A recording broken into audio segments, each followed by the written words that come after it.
Assalamualaikum warahmatullahi wabarakatuh. Ketemu kembali dengan saya Titos di channel Titos Minoritas. Semoga kita diberi kesehatan selalu. Amin amin. Assalamualaikum warahmatullahi wabarakatuh. Waalaikumsalam. Gus, terkait pernyataan PBNU, menurut pendapat Gus Farid masalah PWI itu bagaimana tanggapannya itu, Gus? Tanggapan pernyataan PBNU terkait PWI. Nggih. Oh, kalau saya melihat begini ya, pernyataannya PBNU itu kan seolah-olah mendudukan PBNU itu netral. Karena dalam pernyataannya tidak boleh ikut PWI dan tidak boleh ikut lawannya PWI yang dianggap sebagai organisasi pemecah belah gitu kan. Tanggapan saya tentang pernyataan PBNU itu bentuk ketakutan dari PBNU saja. Kenapa? Karena PWI ini kan organisasi baru, tapi perkembangannya kan sangat luar biasa. Nah, apa yang membuat perkembangan PWI ini sangat luar biasa? Ini karena memang masyarakat kita ini sudah bosan. Masyarakat kita ini sudah apa ya? Sudah sebal dengan perilaku oknum-oknum habaib yang seperti itu. Nah, yang kedua, PWI ini punya misi mengembalikan masyarakat kepada kiai dan ulama, khususnya kiai dan ulama NU, khususnya kiai dan ulama pesantren. Itu yang membuat masyarakat akhirnya menyambut PWI dengan baik. Kerap kali saya ini datang ke daerah-daerah. Apa yang dinyatakan oleh para kiai? Kata kiai, Gus, untung ada PWI. Sehingga muruah kami di desa ini sangat terjaga. Atau gampangannya dikembalikan karena ada PWI. Kenapa ada pernyataan seperti itu? Karena kenyataan yang terjadi di lapangan, oknum Habib ini banyak sekali yang melecehkan kiai-kiai kita. Utamanya adalah kiai-kiai yang di kampung. Yang padahal seharusnya masyarakat itu menuruti nasihat kiai, memakai nasihatnya para kiai, ya kiai yang di kampungnya, karena mereka yang paling dekat. Yang harusnya dibela habis-habisan oleh masyarakat itu kiai-kiai yang di kampung, karena mereka yang berinteraksi langsung dengan masyarakat, karena beliau-beliau ini yang memenuhi kebutuhan agamanya masyarakat.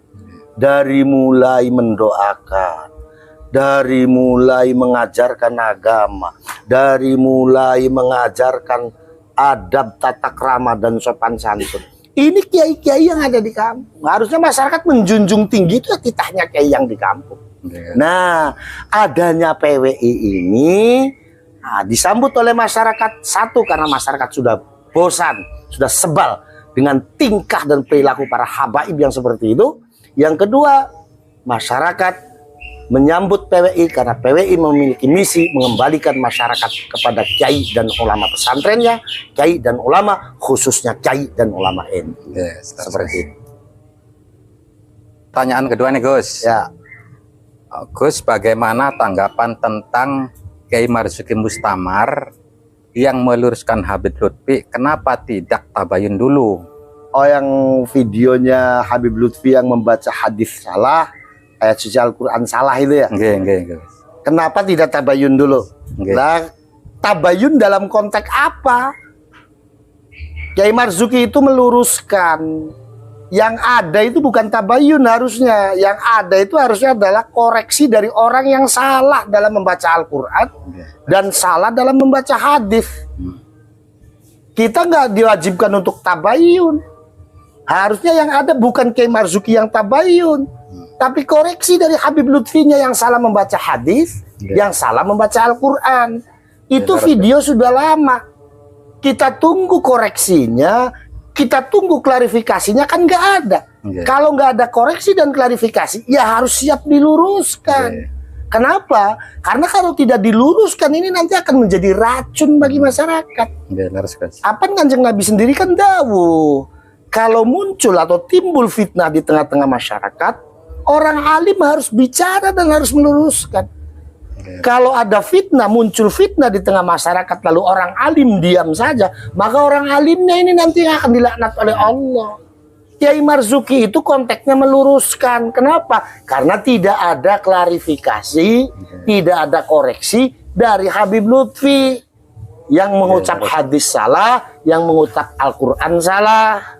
Yang membaca Al-Quran salah, mengucap hadis salah. Oke. Kenapa? Ya harus diluruskan. Kalau nggak diluruskan, ini nanti akan menjadi racun bagi masyarakat. Oke, leres Gus. Satu itu. Yang keduanya, yang jadi pertanyaan, tidak ada koreksi ini orang yang ngucap hadis salah dan ngucap Al-Quran salah itu ngerti nggak kalau itu salah? Pertanyaannya kan begitu. Oke, Gus, leres. Ada yang bilang, tapi kan beliau ini ulama. Justru karena ulama. Harusnya kalau dia dianggap ulama, teliti dong. Oke. Mengucap hadis salah, segera dikoreksi. Membaca ayat suci Al-Quran salah, segera dikoreksi. Kenapa? Berbahaya ini. Oke, leres, Karena Gus. yang diucapkan itu firmannya Allah, dawuhnya Rasulullah. Rasulullah bahaya. Oke. Nah, Kiai Marzuki itu meluruskan. Jadi nggak ada kewajiban Kiai Marzuki suruh untuk apa, untuk Tabayun. tabayun tuh nggak ada. Yang ada harusnya Habib Lutfinya dong koreksi. Kalau beliau dianggap ulama, harusnya ulama itu teliti, jangan sembarangan. Kalau salah segera koreksi dan minta maaf. Oke. Ini kan tidak ada koreksi. Video itu sudah lama. Maka yang jadi pertanyaan adalah, ngerti nggak kalau itu salah? Hadis yang diucapkan dia ini salah. Ayat Al-Quran yang dibaca oleh dia ini salah. Ngerti nggak? Oke. Ini pertanyaannya. Satu. Yang kedua, kalau menyangkut tentang ulama, kiai saya ngaji kitab Safinatun Najah, yang konon kata orang Safinatun Najah ini adalah kitab fikih dasar. Artinya teorinya nggak rumit-rumit amat sebagaimana Fathul Wahab. Ya, kiai saya ini mutolaahnya semalam untuk mengajarkan satu faslun aja. Saking takutnya salah. Oke. Karena menyangkut syariat dan menyangkut agama, apalagi itu hadis, apalagi itu ayat suci Al-Quran. Jadi nggak ada kewajiban Kiai Marzuki Mustamar untuk tabayun. Yang ada harusnya koreksi dari yang bersangkutan. Oke, leres, Gus. Kalau tidak ada koreksi, harus siap diluruskan. Nggak usah tersinggung. Ini nanti jadi racun bagi masyarakat kalau nggak diluruskan. Oke, leres, Gus. Seperti itu. Tiga, Gus. Bagaimana tanggapan jenengan tentang Jatman dan Jatma? Oh ya, Jatma yang didirikan Habib Lutfi ya. Oke, leres, Gus. Ya kalau tinjauannya secara hukum negara atau undang-undang negara, ya Jatma sah-sah saja. Karena hak seluruh warga negara untuk berkomunitas, berorganisasi. Itu hak semua warga negara Indonesia. Tapi kalau tinjauannya secara moral atau secara akhlak, cacat. Oke. Cacat moral Jatma itu. Kenapa? Karena latar belakang pendirian Jatma ini adalah ketidakpuasannya Habib Lutfi terhadap Jatman. Oke. Ketika Habib Lutfi ini menjabat sebagai Rais Jatman, ini beberapa kali dia ini nggak pernah mengadakan muktamar penggantian ketua. Kalaupun ada muktamar juga tetap dia yang dipilih. Tapi setahu saya itu tidak pernah ada. Jadi dia ini secara aturan organisasi melanggar. Nah, akhirnya kemudian PBNU bersikap mengambil Jatman, organisasi NU sebagai organisasi induk daripada Jatman, mengambil alih dengan mengadakan muktamar, dan alhamdulillah terpilih beliau Mbah Yai Halwani sebagai Rais Jatman. Nah, itu. Jadi kalau secara tinjauan hukum negara ya sah-sah saja, tapi secara moral itu cacat. Jadi cacat moral. Itu yang pertama. Yang kedua, lalu bagaimana kalau saya ditanya bagaimana saran saya terhadap orang-orang NU yang bertorekoh? Ya ke Jatman. Bukan ke Jatma. Orang NU kalau mau berjam'iyah torekoh ya ke Jatman, bukan ke Jatma.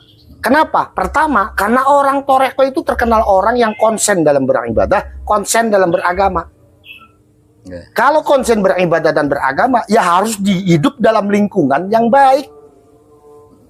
Harus hidup dalam lingkungan yang betul-betul terjaga secara syariat dan akhlak dan moral. Kalau orang torekoh kemudian masuk ke Jatma, pertanyaannya orang yang konsen dalam beragama, konsen dalam beribadah, kok hidup di lingkungan jam'iyah yang didirikan cacat moral? Ini nggak pas dengan ketorekohannya. Maka kalau ada orang NU ke Jatma, ya dipertanyakan ketorekohannya. Seperti itu. Terima kasih Gus atas pandangan-pandangannya menyangkut polemik yang terjadi yang sekarang sedang viral inilah. Oh, ya. Sama-sama. Mudah-mudahan kita semuanya diberkahi oleh Allah. Dan mudah-mudahan kita semua diberikan keistiqomahan. Amin. Di Jam'iyah Nahdlatul Ulama. Amin. Terima kasih.